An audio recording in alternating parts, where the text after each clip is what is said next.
In an interview with Politico on Wednesday, after the interviewer noted that no proposal had been made to include funding for the program in the state budget, from which mass transit for the city is funded, Mamdani could only respond lamely. "It continues to be part of budget negotiations, and we're encouraged by the conversations we're having with the governor." This is the same governor, right-wing Democrat Kathy Hochul, who fled an appearance at an auto exhibition in Manhattan later that day after being besieged by protesters. One demonstrator shouted at her, accurately, "You're a millionaire protecting billionaires." On Thursday, Hochul canceled an appearance in Queens, no doubt out of concern that she might be run out of the borough as well. Hochul, whom Mamdani endorsed in February for governor in her re-election bid and whom he refuses to confront on any issue, has been adamant that she will oppose his proposed 1% tax increase on incomes over $1 million and 3% tax increase on corporations. Two of the three major promises Mamdani made during his election campaign, free bus service and universal pre-K, simply cannot be fully funded on any long-term basis without these taxes, which were never in the offing. Even so, Mamdani and the DSA continue to promote the illusion that Hochul is willing or able to persuade the billionaires to give up even a tiny fraction of their wealth. On Thursday, Mamdani announced that his pilot 2K program will be extended to full day and full year, from 8 a.m. to 6 p.m., 260 days a year. This will affect about 2,000 children in the fall. Hochul granted Mamdani $1.5 billion to fund the program, but continuing it into later phases will be expensive and will depend on much larger commitments from the state in the future. Mamdani has said little in recent weeks about his third major election proposal, freezing rents on the 1 million rent-regulated apartments in the city. While he appointed 6 of the 9 members of the Rent Guidelines Board, which has the power to set rent increases, in February, there is no guarantee they will vote for a 0% increase, although most observers think this is likely. On Thursday, however, the RGB itself reported that the annual price index of operating costs, which landlords pay for building upkeep, had risen 5.3%. The fate of these three programs, central to Mamdani's supposed effort to make New York City affordable for most of the population through minor reforms, must be seen in the context of much broader cuts to social programs and education that are almost certainly coming as Mamdani tries to close the city's $5.4 billion budget gap, as he is legally required to do by July. While he has floated an either-or scenario of, on the one hand, pressuring Hochul and the state legislature to pass the millionaire's tax or, on the other, increasing the city's property tax by 9.5%, a move that would devastate millions of working-class and middle-class homeowners and tenants, as well as small businesses, it has been clear from the outset that this was a non-starter and that the only real option before Mamdani is to cut vital social programs. Last week, the Democratic Party-controlled City Council, which also opposes a millionaire's tax, rejected Mamdani's proposed $127 billion budget, including any property tax increases. While the council claims the city already has the funds to close most of the budget gap if it changes its accounting methods, it has spoken only vaguely of efficiencies and reforms. One of the proposals advanced by City Council Speaker Julie Menon, a millionaire whose family owns a Hamptons house worth $22 million, is to collect delinquent property taxes.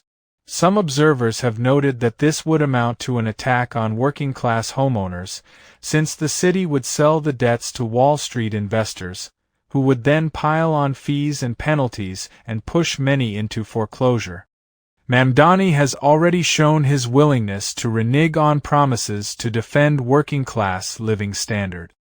His administration is appealing in court a city-mandated increase in assistance to city FEPs, a program that helps people in homeless shelters or those who have been evicted find new housing. Any budget cuts will have serious implications for the overcrowded, underfunded and disease-ridden public schools in the city.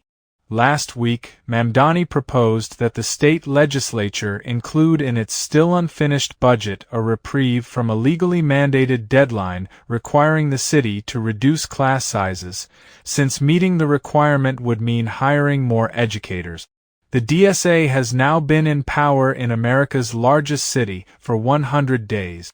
Not only has its mayor shown his willingness to meet with the city's leading billionaires and seek to balance the city budget without touching their wealth, no DSA leader, least of all Mamdani himself, seriously entertains the prospect of significantly increasing taxes on them.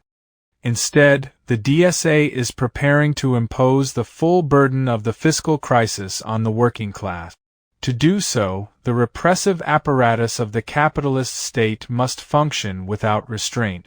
The immense economic pressure bearing down on the working class in New York, nationally and internationally, has combined with widespread dissent, first in opposition to genocide and now in opposition to war and dictatorship. Mamdani's willingness to assure the ruling elite that he could govern the financial nerve center of world capitalism was signaled not only by his meetings with the city's billionaires after receiving the Democratic Party nomination in June, but above all by his two cordial meetings with Donald Trump and his pointed refusal to criticize Trump by name, even as Trump threatened to destroy Iranian civilization.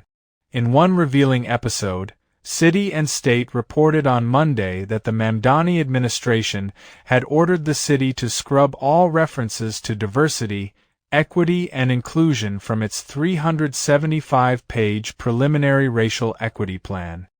While officials from Mamdani's law department explained that this was done to avoid lawsuits from the Trump administration, the move clearly indicates the deep impact Mamdani's meetings with Trump have had on the city government apparatus. That is the light in which workers should view Mamdani's alliance with the NYPD and its commissioner, Jessica Tisch. He has systematically retreated in the face of any criticism of the NYPD or any serious effort to restrict its actions. He has allowed NYPD officers to arrest striking nurses, after working behind the scenes to shut down the nurses' strike at 4 major hospitals in February, and has continually backed away from his promises to disband the Strategic Response Group, the NYPD's anti-terrorism unit, which beat and arrested George Floyd protesters in 2020 and pro-Palestinian demonstrators and others beginning in 2023.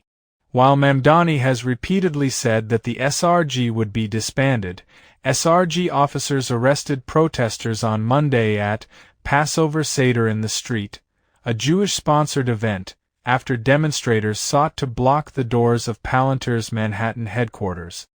Palantir is a tech company that provides data aggregation and relationship mapping software to IC. Significantly, Mamdani had attended the protest earlier while it was rallying in Union Square in Lower Manhattan. The week before, at a press conference at One Police Plaza in Manhattan alongside Jessica Tisch, Mamdani stepped back from his campaign pledge to disband the criminal group database, better known as the Gang Database, which contains thousands of names, including minors, of people the NYPD merely suspects of gang affiliation. Mamdani cited the record low murder and shooting statistics from the first quarter of 2026 as proof that the NYPD's current policing strategies, including reliance on the database, were working. His collaboration with the NYPD has become so blatant that the New York Times published an interview with him on Thursday largely to allow him to make excuses for not disbanding the SRG, for keeping the gang database, and to show that he was in command, allowing him to declare, "I hold the final decision." The fact that a so-called socialist mayor feels compelled to say this about the largest police force in the country only demonstrates that, after 100 days, His administration has only one response to the relentless pressure and power of the capitalist state, whether in the form of Trump, the NYPD, or their Wall Street masters. The DSA in power in New York City is a regime of surrender to these forces.